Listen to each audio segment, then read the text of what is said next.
very first episode of What We Don't Say.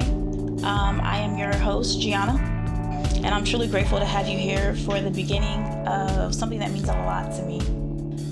This podcast was created to hold space for honest conversations, the kind people often avoid, the truths people carry quietly, and the stories that can help others feel seen, understood, and less alone. And I couldn't think of a more meaningful guest to begin this journey with than someone many people know, respect, and have welcomed into their homes for years, Frank Somerville. Frank has had a career rooted in storytelling, connection, and showing up for the community.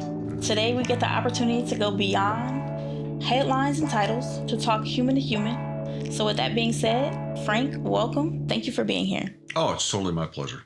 What first inspired you to pursue journalism? Well, actually, it's an interesting story. When I graduated high school, I had no idea what I wanted to do. And I went to a couple of different junior colleges. And at one point, I wanted to be a police officer to help people. I wanted to be a psychologist to understand how people think. Or I wanted to be an actor because I love just that sense of it's live, it's happening now. But I didn't want to do any of them enough. So I was at UCLA, went to UCLA for a year. And I needed to take one more class. And I was looking through the course catalog. And my roommate goes, oh, I said, Com 10, what's that? And he goes, oh, take it, it's an easy A. And so I took it. And I swear to God, I was in that lecture hall. And he started talking about TV news. And the light bulb just went. And from that moment on, I knew exactly what I wanted to do. That was it for you? That's how I got into it, yep. Oh, that's awesome. That's awesome. That's why I always tell people, if you're in college, just take courses, even if you don't think you'll like them, because what happened to me might happen to them. Because I'd never even thought about that. My idea wasn't even there. And yeah, once I found it, boom, that was it. Listen, I can certainly relate as far as like going to college and thinking I want to do something and end up somewhere totally different. Yeah. I thought I wanted to do nursing, and here I am in my master's program doing clinical mental health counseling. Like, I never thought that was something that I would be doing. Of all people. Look at you. But finding your path. Man, it's actually really shocking.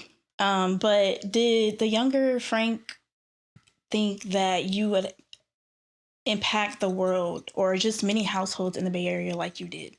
Not in a million years.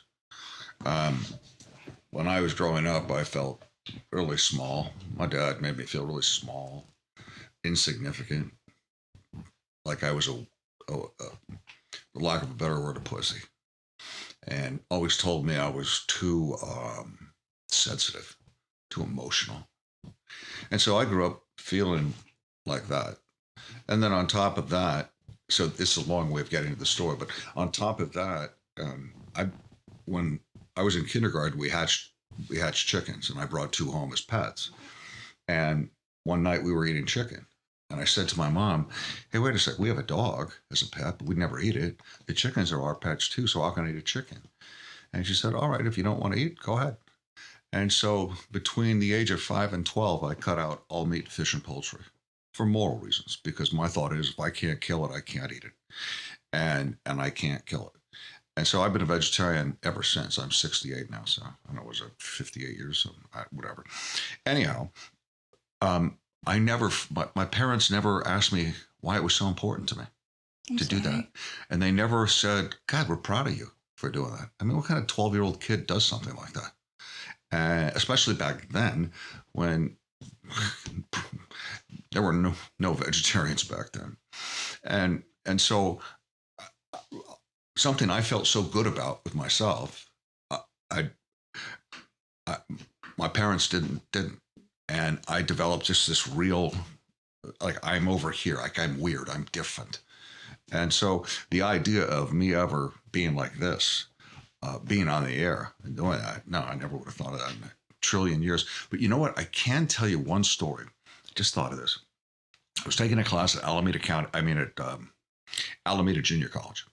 And the professor was someone who was getting dialysis. And she was talking about how the last time she was getting dialysis, the tubes popped out and the blood was shooting across the thing. And And then I think someone asked, do you have brothers and sisters? And she goes, oh, I would never ask them. And I raised my hand for the first time, and I spoke my truth. I said, wow, why wouldn't you ask them? Maybe they'd want to help you. There's nothing wrong with asking. If you don't ask, you'll never know. And maybe they'll just be happy to help give you life, get you off that dialysis.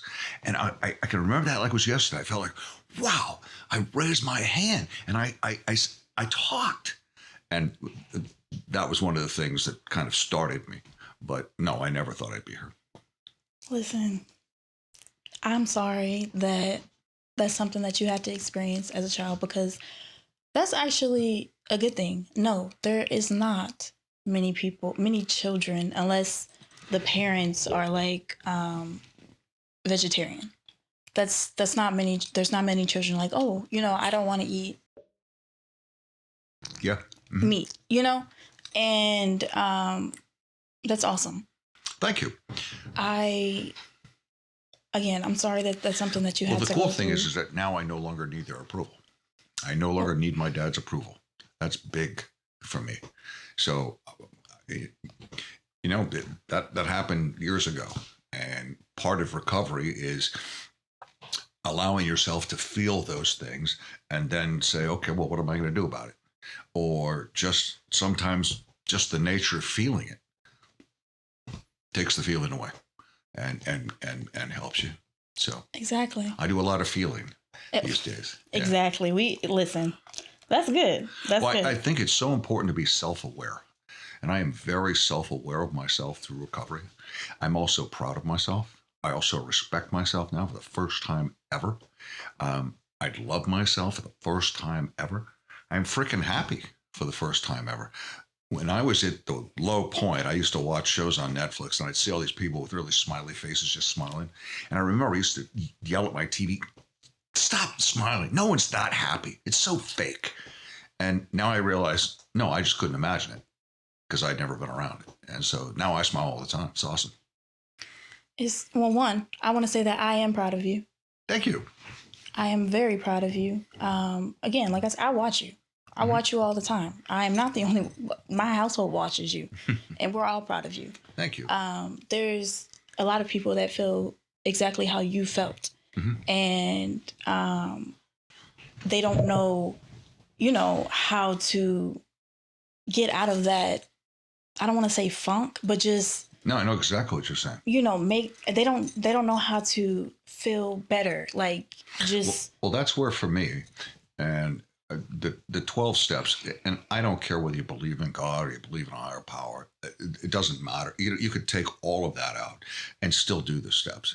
And the two steps that really got me were step 4, where you actually write out all your defects of character, your fears. You also write out your resentments, and you also write out your assets. And it's one thing to take all of that up here and put it out on paper. It's now a little bit more accountable, right? Yes. But then you have to read it to your group. So I'm up at rehab and I'm reading my deepest, darkest secrets to a group of 12 people who are just like me. And that's when the magic happened. It was as though a boulder fell off my shoulder. And I realized, my God, I just shared everything. And I'm okay. And they're okay with me. How badass is that? And from that moment on, I realized that's why I don't want to be anonymous. I understand why AA wants to be anonymous in the groups, and that's fine. I totally get it. But I want to be as unanonymous now. I want everyone to know my story. I want everyone to know. I tell everyone when I first meet them, I'm a recovering alcoholic. I'm 16 months clean. And my thought is if because I want them to know who I am. Yes. And my thought is if they look at me like I have a scarlet letter, screw them. I don't care. I'm fine. I'm okay with myself now for the first time ever. And I'm 68. That's a long time. That's good. Listen, man, I wish that more people were able to get to this point earlier in life. Oh, God, I know. It would just help in many aspects in life, relationships, jobs, just many parts of life.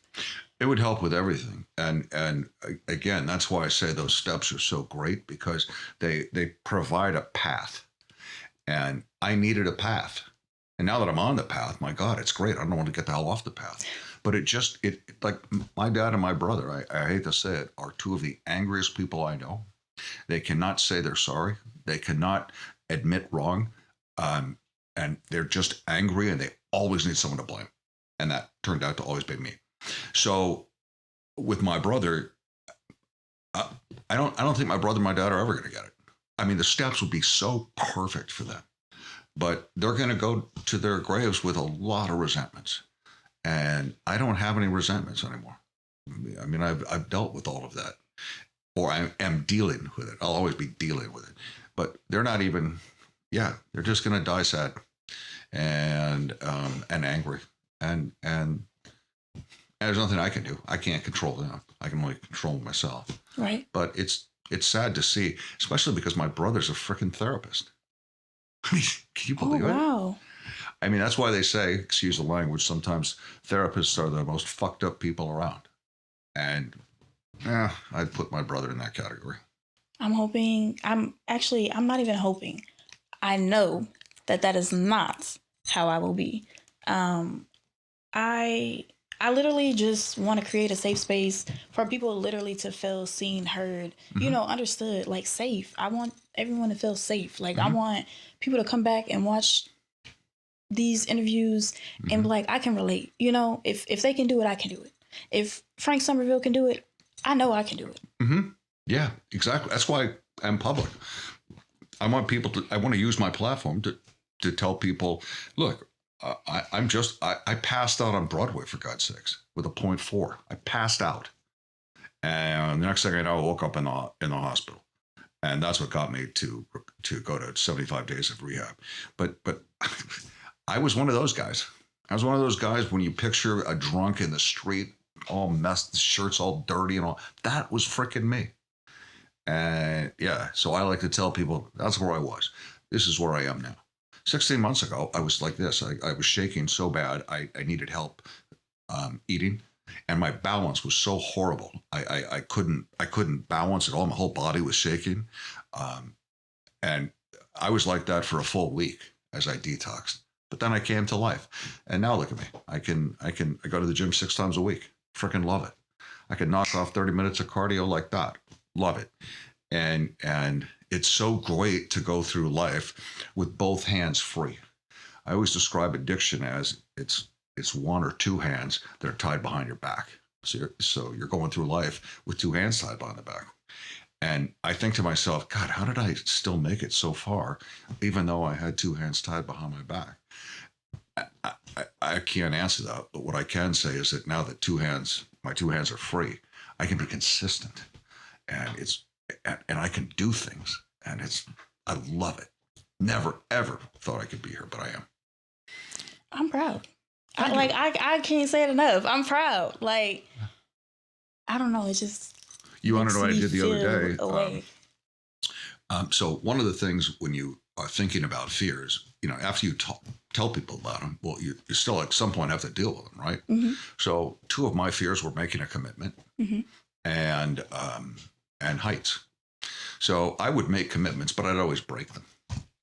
And I just didn't care.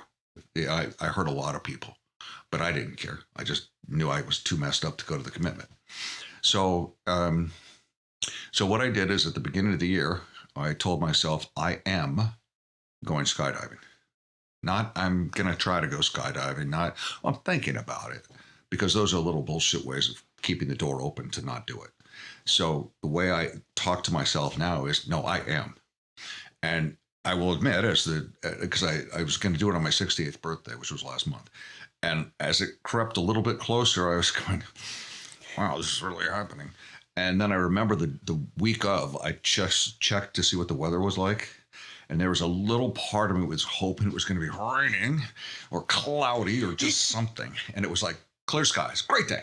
So I thought, I'm doing it. And so I went there with a friend, and again, I had this mindset of, I'm doing this. It scares the hell out of me, but I am doing this.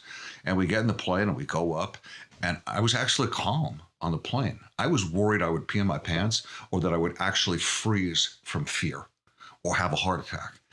And instead, I was ready to go. And they opened the door and it's the wind. And I realized, wow, we're really moving fast here.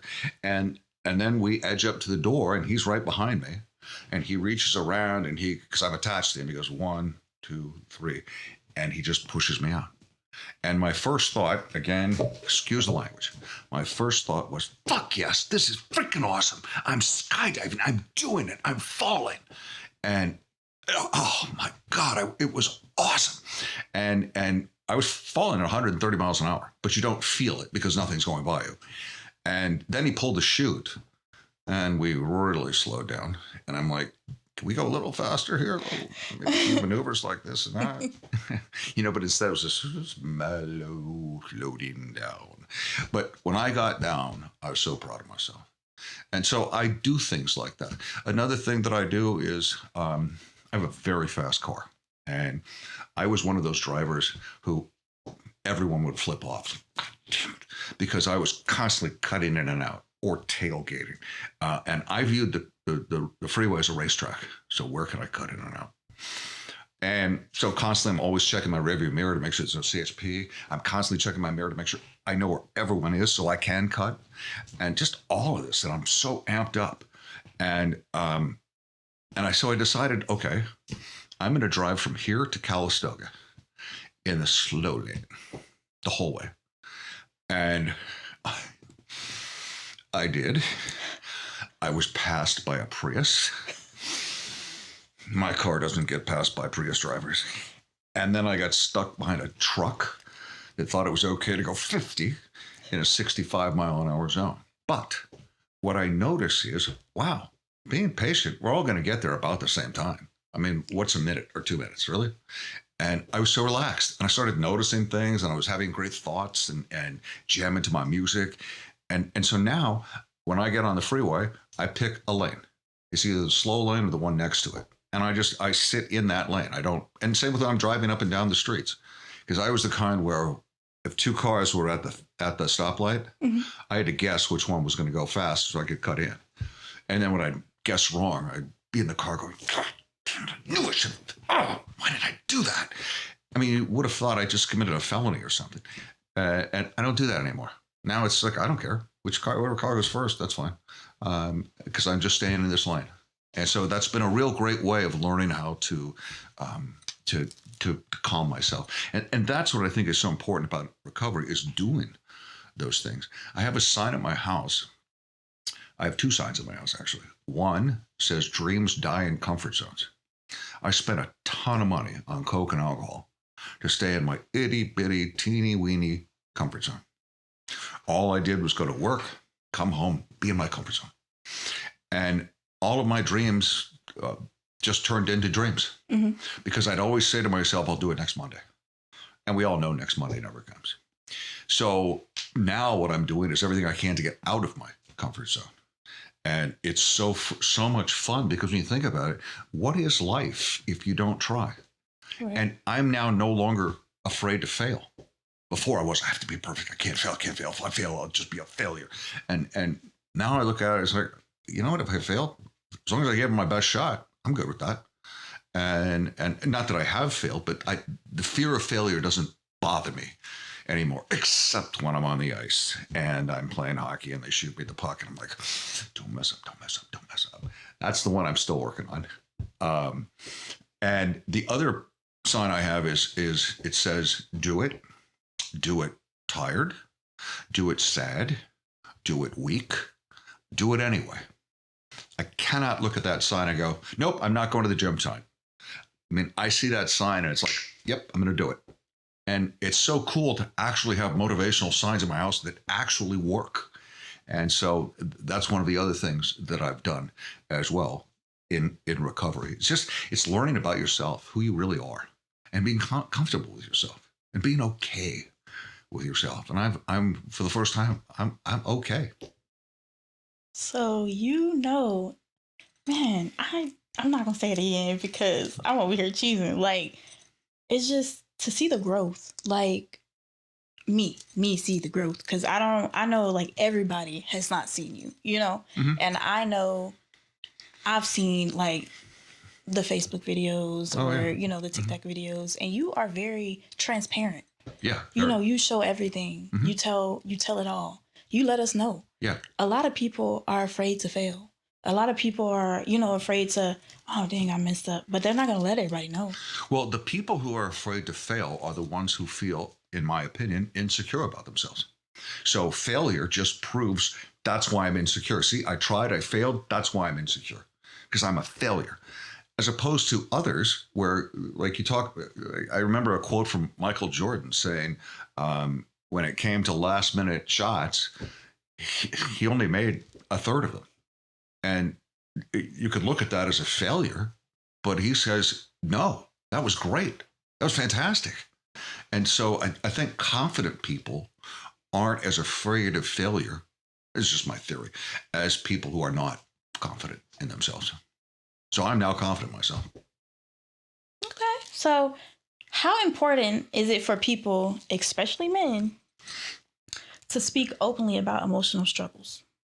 Oh my God, I think it's crucial. I grew up in a family where, as I told you, where my dad thought I should be like James Bond. You don't talk about anything except girls and sports and cars, and you don't show emotions. That's why I always said I was too emotional. And I don't think I can't ever remember seeing my dad cry. Just can't. When I was up at Duffy's, I must have set a record for crying because I had so much stuff inside that I needed to let out, and I finally did. I mean, every set, I do that, and so I think for men, it's really important to find other men where you can share honest feelings, other than just talk about sports and girls and cars. And I can just tell you, I've always related to gay people in the sense that they're not afraid to be emotional. They're not afraid to talk. They're not afraid to be out there. They're not afraid to be themselves. And I could never put my finger on it, but I always related to that because I couldn't do it. And now I can. And I think when I was up at Duffy's, that was the rehab place I went to. Several guys came up to me and said, God, I wish I could cry like you. And I said, well, why don't you? I mean, just do it. And they literally couldn't. They couldn't get themselves to do it. And I thought, God, that's so sad. And again, it's just like my brother and my dad. My brother and my dad, they don't know how to show emotion. When my brother actually talks and he starts to get emotional, he'll be talking like this. And the first time he did, I'm like, what the fuck are you doing? And I realized that's his way of knocking himself out of being emotional. And I mean, that's why he's so freaking angry. And I'm not like that anymore. Now I realize the importance of being able to share for real with other men. When you cry, do you feel like refreshed? Well, it used to be I was so freaking sad that I would cry and I always felt like I was like that far away from crying. And it was like right underneath me and anything could trigger it. And it would always be triggered. And I don't feel like that anymore. Mm-hmm. Now I was crying today thinking about my daughters. It's my 26-year-old just celebrated her birthday today. And I hurt her, not physically, but emotionally. And she still hasn't healed from that. And I was crying over that. But what I noticed was I was allowing myself to feel. And that's strength. As opposed to in the past, and this is how addictive minds work, no, there's an easier way. You don't have to feel. Just go get some vodka. That'll be fine. They don't have to feel. It'll be great. That's the addictive mind, always looking for an easier option to keep from doing something that's difficult. And now that I'm feeling, I freaking love it. And I'm noticing that my cries don't last as long. I'll just cry and then boom. I think about it and I say, well, there's nothing I can do about it. I already did it, but I can keep my side of the street clean. That's what we say in AA. And my street is spotless, and I'm done crying. But sometimes, that's the thing. Normal people have emotions. Normal people cry. Normal people are sad sometimes. Yeah. And then just like that, you're happy. It's and I have to learn now how to let myself feel sad, or that I'm having a bad day, or that it's okay not to go to the gym today because I'm tired and I need to let my body rest. And I'm walking around now like a normie. That's what we call them, normies. The only thing is I just don't drink, but I'm loving it. I also, just so you know, I listened to when I grew up, I went to Berkeley High, which was 40% black. So, I mean, no offense, but we didn't listen to white boy music. We listened to Earth, Wind, and Fire, the Temptations, the Four Tops, OJs, Brothers Johnson, Tower Power. That was our jam. And the beat was like this. And I loved that beat. And now I'm so amped about life that beat is not fast enough for me. Now I need, and that's electronic music. And so I listen to electronic music all day long, man. It just fires me up. When I'm in the gym, I'm doing this between sets. And I sometimes wonder, are people looking at me going, what is that dude on, man? What the hell? What gives that guy? Because I'm so just amped. And I even dance in the shower. I mean, what kind of 68-year-old dances in the shower and is having fun jamming to electronic music? But that's me now. And I love that. That is all recovery. That's part of recovery right there. That's good. I feel like, again, I can't say it enough. I am proud. Mm-hmm. Keep doing you. You are doing well. I do want to say this real quick. I wish that more people would teach their sons that it is okay to cry young. Mm-hmm. That way, when they get older, in relationships or just in emotional states, like, they can let it out. I tell my son now, mm-hmm. he's 10. I've been telling him since he's young, hey, it's okay to cry. Just let me know why you're crying. Yeah. If you feel like you don't know why you're crying, you just feel like crying, just let me know that, Yeah. Oh, that's great. I wish I'd done that. It's because I want him to know it's okay. I want him to be able to express himself, to be able to talk to people, not just shut down and feel like no one cares about how he's feeling or, his mental health or anything. I talked to a firefighter. I interviewed him for a story. He was in the Ghost Ship warehouse fire, which killed 35 people near the Fruitvale BART station. And he showed me some of the pictures from inside, and they were as bad as you'd think they were. But I wanted to do a story on him about asking for help and how does he deal with something like that. And the thing he said about asking for help is that, and this is what I realized I did, main anchors don't ask for help. Firefighters don't ask for help. Police officers don't ask for help. Military vets don't ask for help because we are afraid that we'll look weak, that we'll have a scarlet letter, that people will now see us differently. And what a huge mistake that was for me. I wish I'd come out so much earlier, but I was afraid. And then the other thing was he has a great analogy that I use all the time. And he said, all of us have a backpack. And the things that we don't deal with go into our backpack. And they never go away until you deal with them. Same with a parking ticket. It never goes away because the DMV never forgets until you pay it. So what I've been doing now is I realized my backpack was like a U-Haul truck. I had all of these things churning around inside me and that I wasn't dealing with. And now I'm dealing with them. And that's I'm realizing, my God, I can deal with them. This is great. I love this. Honestly, my backpack feels like it's almost empty. I couldn't even tell you right now what's in it, but I'm so much more lighter on my feet mentally. I mean, yeah. So for someone, if someone walked up to you today and just asked you, like, how would you define healing today? What would you say to them? How would I define healing? Yes. It's a great question. I love that. I would define healing as becoming as self-aware as possible. not being afraid to look in the mirror and see what's really there. That's like step 4 and 5. And then doing something about it. You can't do something about something unless you even realize it's there in the first place. It's just like bias. Yeah. You can't be unbiased if you don't realize that you're biased in the first place. And it's the same thing here. So it's learning to become more aware of myself, what makes me tick, and not becoming such a slave to my past. Give myself a break. Not beating myself up. I just happened to be driving through Berkeley yesterday, and I noticed something about myself, which was really interesting, because I grew up in Berkeley.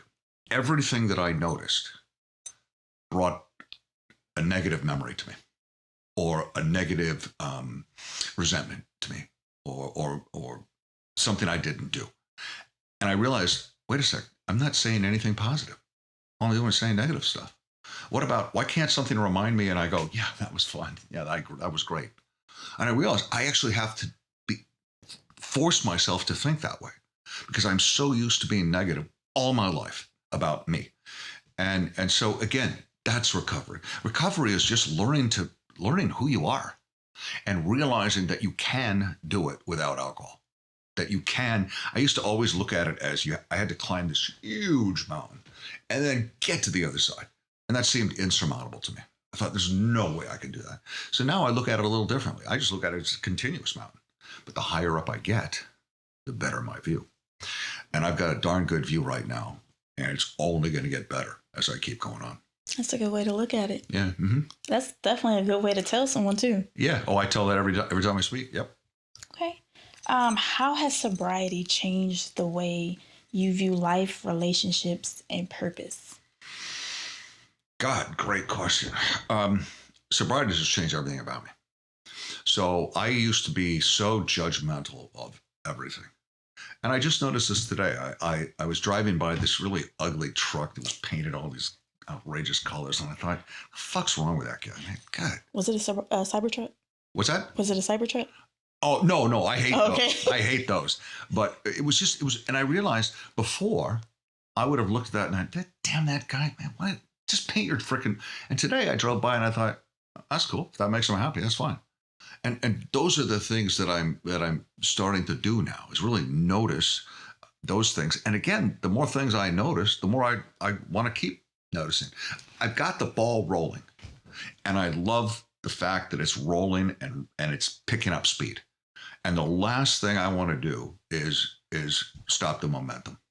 Because I'm happy for the first time ever. I'm content for the first time ever. I'm kinder than I've been in years. I'm back to being, I call it the return to innocence.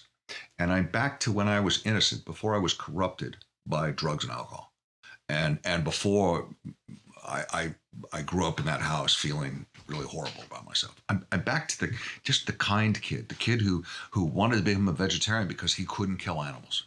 That's who I am. That's at my core. And I'm back to that now.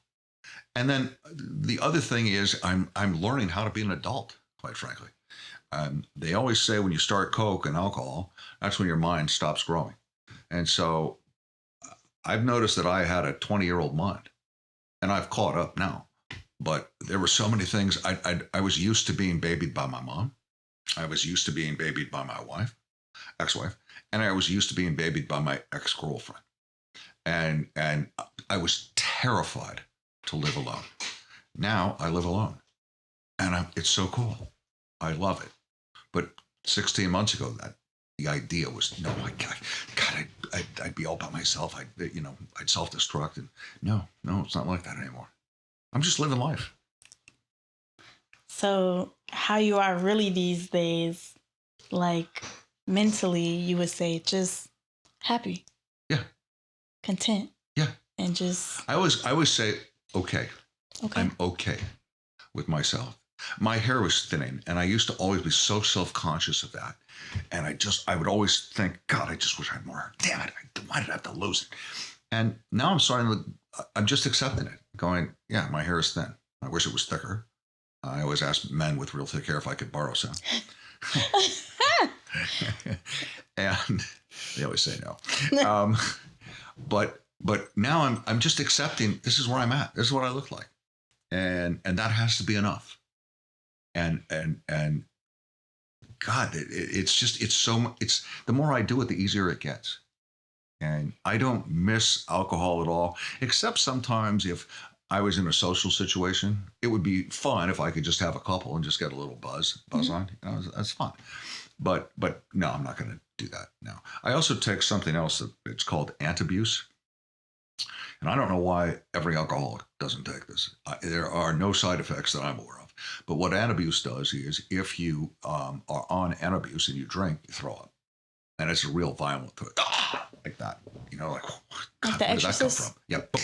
You don't even have time to make it to the bathroom. And so I still take that. And I don't know how long I'm going to take it, but what I look at it is it's just a gun to my head. I need consequences. And yeah, there are ways to beat it. I could stop taking it. But by that point, hopefully I would go, no, I'm not going to drink. And that was only then. It takes away those quick urges where you see a commercial for vodka and it goes, oh, that looks pretty good. And then the next thought, nope, couldn't do it anyway. I'm in abuse.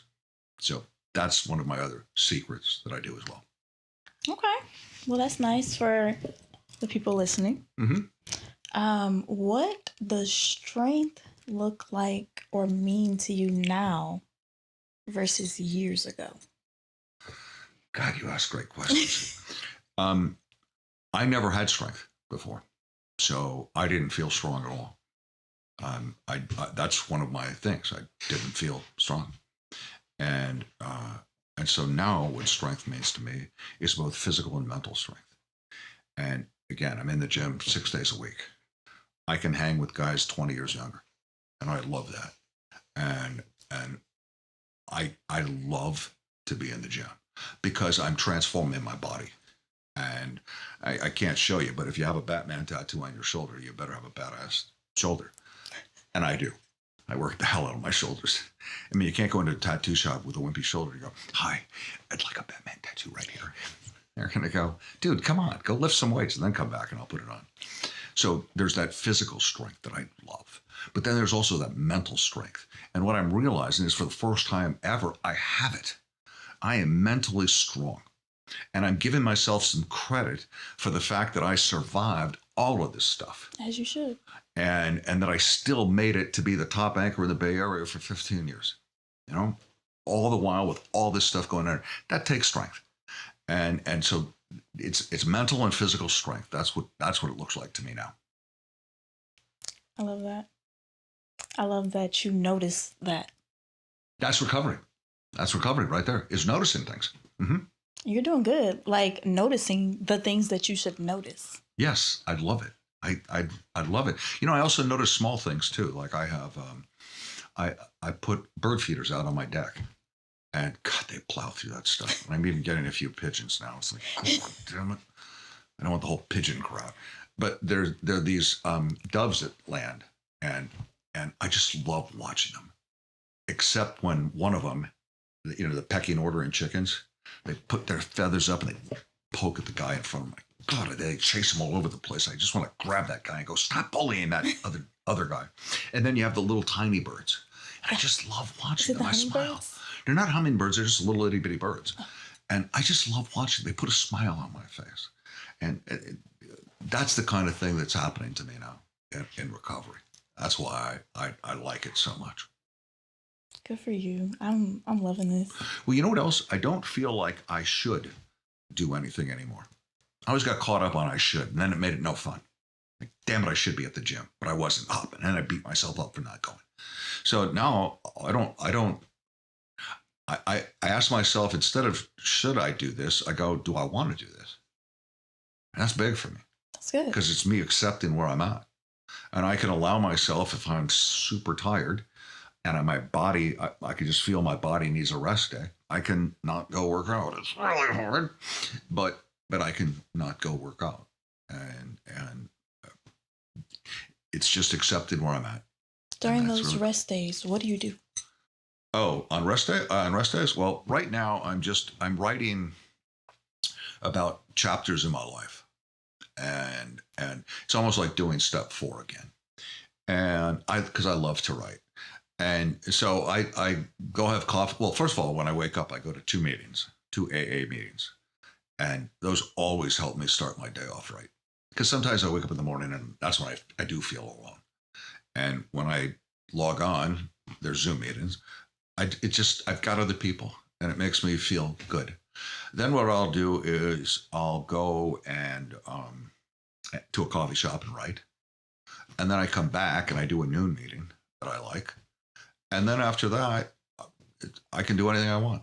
You know, sometimes I'll just do errands, wash my car. I might go skate and play hockey or try to play hockey. I have to qualify it. And I don't know if I actually can say I play hockey, but I sure try. And then right now, for example, I can't wait for the evening because the NHL playoffs are on. I love hockey. So I'll watch that. And also, I don't know why this is, but I love doing spelling bees. No, wait, yeah, spelling bees. And I do them incessantly. And I just love that. It's fun for me. But also, I love learning about letters and how they're spelled and how they're used. And then I've also read that it helps keep your mind sharp. And my mind is super sharp. And I want to keep it that way. So you joined spelling bees. Yeah.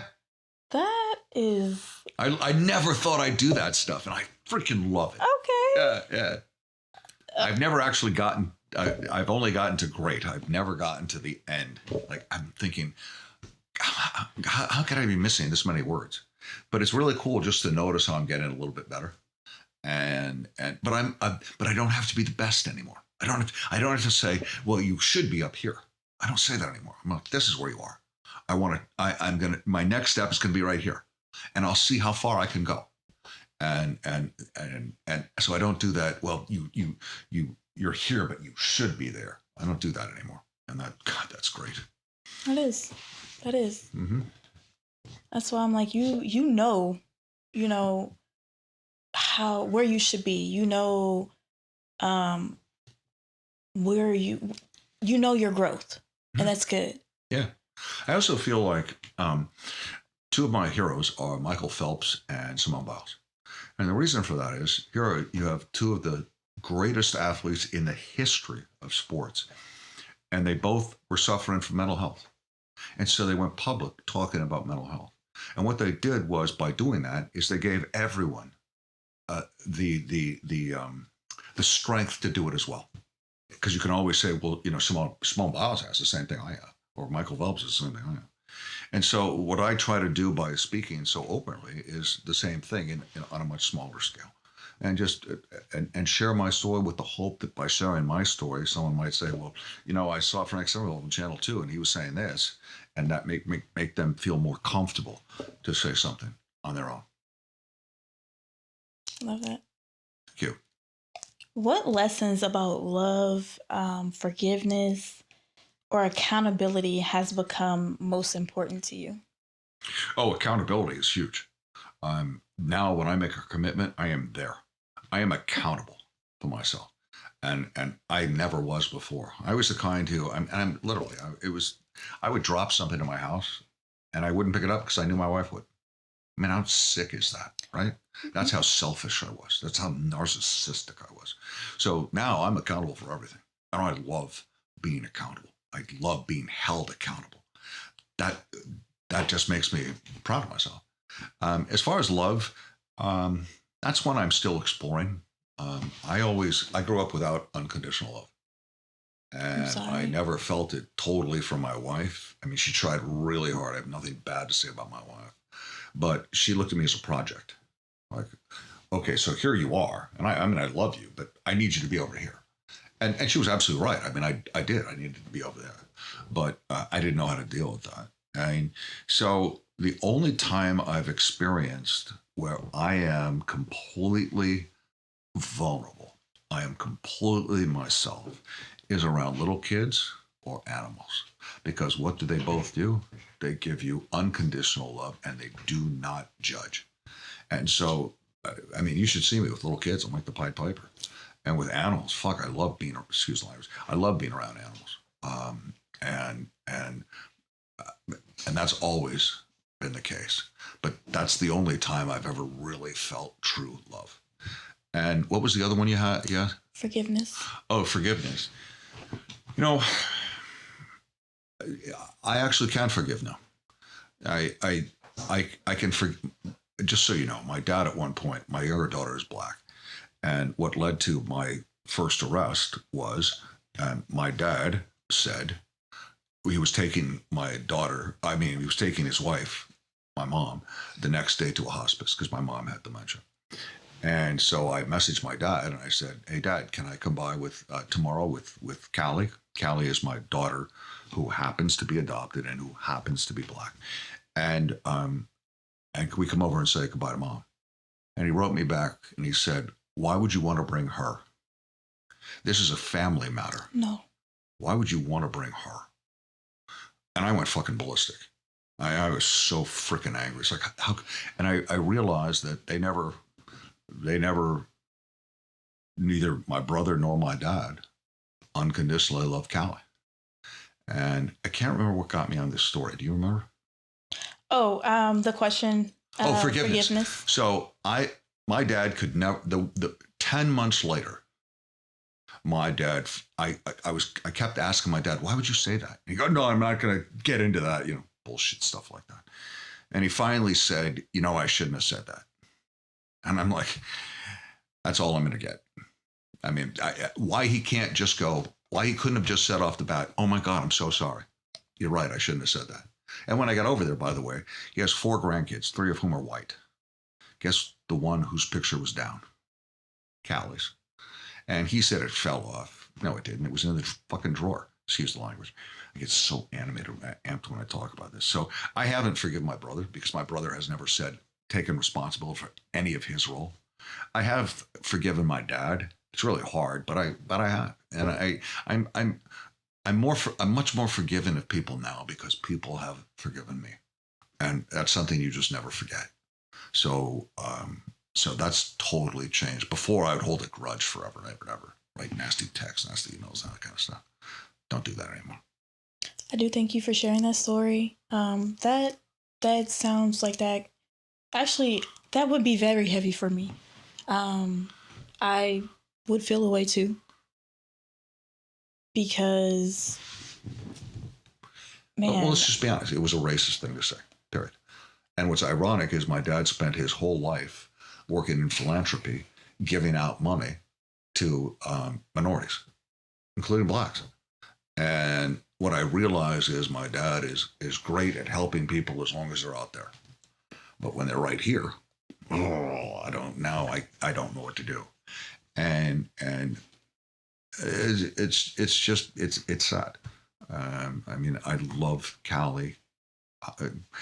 Just a plug for adoption. I love the fact that we adopted her, and I love the fact that she's black, and I love the fact that I'm her dad. She's my daughter, even though we don't look alike. God, I love that. And I was always worried, would I love her as much as my biological daughter? And the answer is, yeah. There is no difference. And that's really cool. And it still melts my heart every time she calls me dad. I just love that. The ones who know, we know. Uh-huh. We watched her grow up. Like, I just went through your pictures. I was showing someone just your daughters. Yeah. And I was going through and I was like, oh my God, I remember like him posting these pictures of just them younger. Yeah. And then seeing adult daughters, and I'm like, oh my God, like, I know. Time has flown. One is 26 and Callie just turned 21. So we were having lunch the other day and she ordered a drink and it was just like, wow, my kid can order a drink now. God, she's all grown up. Time flies. Yep. Okay, I feel like I just had kids yesterday, and today I feel like they're about to be 18. Well, how old are your kids? 9 and 10. They'll be 11. Oh God, yes. Okay, you're just about to go outside the period, the point where they look at you as the greatest thing since sliced bread. And that's all they say is, "You're the best mommy ever." And I'm like, I know it's gonna end soon. Oh, I hate to break it to you, but you know what? No, maybe you'll be different. Maybe maybe your kids, but they're just going to explore. They're going to want to be around their friends. They're going to want to do the whole phone thing. And but they still love you, and they always will. Man, I know, but I Hard. was a teen once. It's that separation. And I wasn't like a bad, teen, like, oh, I can't stand you or anything like that. But the world is different, outside influences and everything. Like, I'm not ready. I'm not ready. Yeah, I'm all for anything they can do to keep cell phones away from younger kids, especially in school. I have no issue with them collecting phones in the morning and giving them back at night. I mean, you're not going to miss anything. We're just used to finding out everything now. So give it to them for lunch. Give it to them for a break, but keep it the rest of the time because it's like temptation. As a matter of fact, phones to kids are just like Coke was to me. It's like, oh, damn, I want that. It's that temptation. And with phones, they just can't stop on them. And I don't like where it's going. People aren't used to just talking like this anymore. Oh, I know. My son has it bad, but those phones are locked down. I mean, good. It's only so much that they can do on those phones. Lock them down like, as long as you can. Apple and the things that you can do with them as a parent and put them as a kid. Yeah, there's so much that you can do. Good for you. And that's great. Because like my son, he acts like that thing is his lifeline. I'm like, yo, you can wash your hands without holding the phone. It's just like you don't have to. When I tell you to do something, you don't have to take the phone with you. I promise it don't have legs. Yeah, it's not gonna go anywhere. Right. Go do what I ask, and then come back, and exactly. It'll be there. I sometimes leave my phone because I always think, I spent like 55 years without a phone, and I was fine. And so sometimes if I'm just running errands, I'll leave the phone at home, and it's hard. It's like, what if I miss something? And I keep thinking, you're not going to miss anything. I mean, nuclear war is not going to break out, and you'll miss it going, wait, what the hell's happening? That just doesn't happen. And so I'll be fine if I just have to wait a little bit to see who texted me or to see who sent me an email.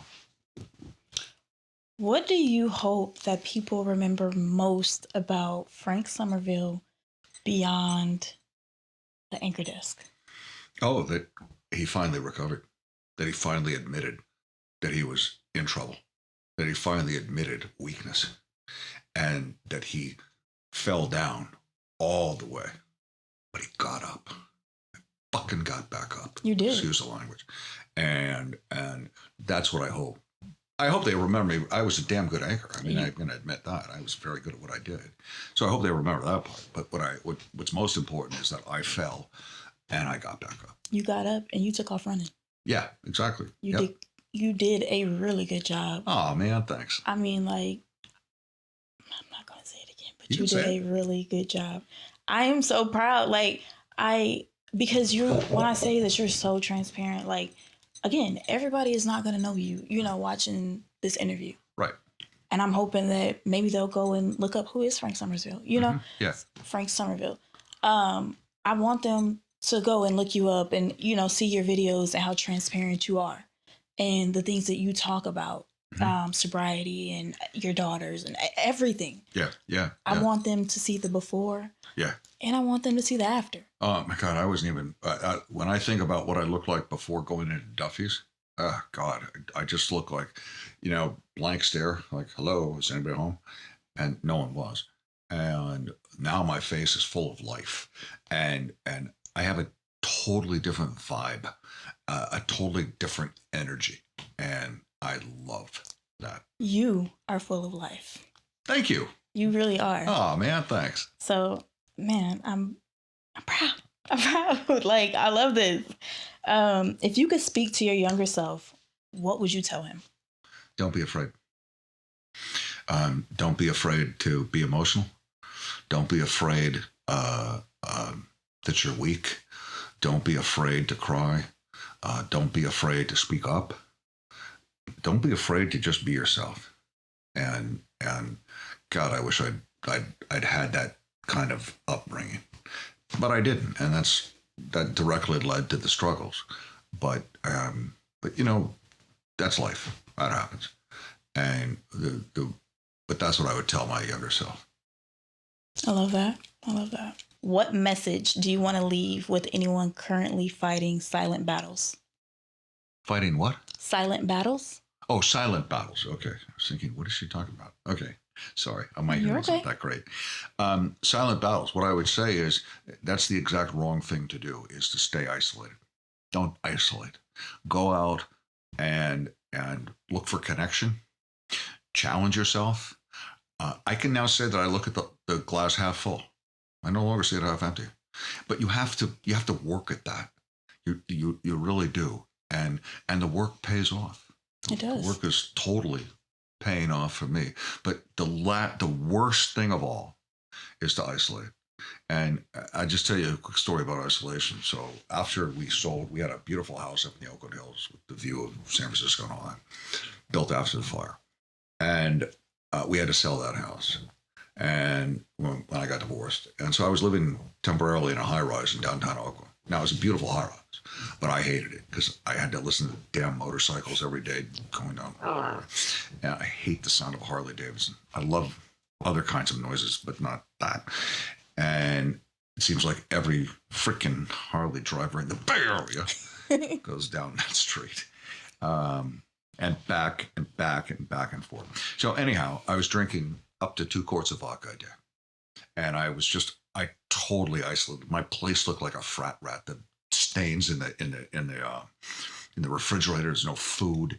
The carpet was dirty. It was dust everywhere, and because I just didn't care, and I would just sit and watch Netflix all day, really, and just drink. I drink as soon as I got up. That was the first thing I did, and one day I woke up early and I realized, oh my God, I don't have any alcohol. God damn it. And so I actually Googled, what time does a liquor store up the street open? And I had an out of body experience as I was doing that, going, look at you. You're Googling when the alcohol store opens. You're pathetic. And at that point, I could barely walk, hands like that. And so I walked the 3 or 4 blocks to get. Oh wait, before I get to that, so I thought I was the cleverest person in the universe because I thought, well, if it opens at 6, I can't get there at 6 because then I'll look like an alcoholic. I'm waiting. So instead, I thought I was brilliant. I'll go at 6:20. That way, I can be walking by and look at them and go, "Oh, you guys are open. I didn't know you opened so early. That's great. I happened to be walking by, so I'm going to a party tonight, so I might as well just get my alcohol now." And on the way back, I was struggling so hard that I sat down at a bus stop and I started drinking vodka straight from the bottle. And again, another out of body experience, just looking at myself going, look at you. You're just so pathetic. And the next thing I know, I passed out. I passed out on downtown and on Broadway in downtown Oakland. And thank God no one recognized me. Thank God no one took my watch. Um, and that's how I ended up in the ER with a .4, which will kill you. And that directly led to me going to Duffy's. And that moment was one of many moments that changed my life. Man, after everything that you've experienced, what gives you hope today? I've always believed good things happen to good people. And I believe I'm a good person. And I that's a great question about having hope. I never had hope. But again, now I see the glass as half full. I don't see it as half empty anymore. Half empty means you don't have a lot of hope. Half full means you got shit, it's half full. I'm gonna get it totally full. So that's how I think now. And that's a total departure from how I used to think before. Okay. That's a good way to look at life. Yeah. Seeing the glass half full instead of half empty. Yeah. I've always heard the question, like the terms, but I've never like compared the two, Mm. if that makes sense. Yeah. So I'm gonna have to run with that one. Yeah, it just came to me the other day. These kinds of thoughts just come to me um, all the time. I'm like, whoa, I didn't even the other day, 2 weekends ago, I was really sad about how I treated my daughters, and I was crying, and God, I was really having a rough day. That would have been the case 16 months ago, where I would have gone to the liquor store and gotten alcohol to numb myself, to make me feel better. Instead, I thought, Okay, I'm having a really crappy day. What can I do? What do I do? And what I thought about is I just process it. I also think, you know what? I can't change it. I can just, again, keep my side of the street clean. And I went to a meeting, and all of those things helped me deal with being sad. And that was so cool because we all have sad days. We all have good days. We all have different kind of days. And you deal with whatever comes. And you don't run away and get a bottle. And that's what I'm doing now. Not running away from anything. Which is really cool. That also is strength. I'm gonna say it one last time. I am very, very proud of you. Cute. Frank, I thank you very much for, coming on here and My pleasure. being open and vulnerable and just sharing your experiences and just being real. That takes a lot of courage. It's funny. I don't see it as courage, but What? no, because it's so easy for me. No, because I don't care. I just want to help. I want to help by sharing my story, and so it doesn't feel. It just doesn't feel hard for me. It's the right thing to do, and that's my path now. Is speaking, letting people, sharing my journey with people on Facebook, but also speaking to as many AA groups as I can, or any group that I can, where I can kind of demystify what alcoholism is. I believe moments like this will help more people than we really know.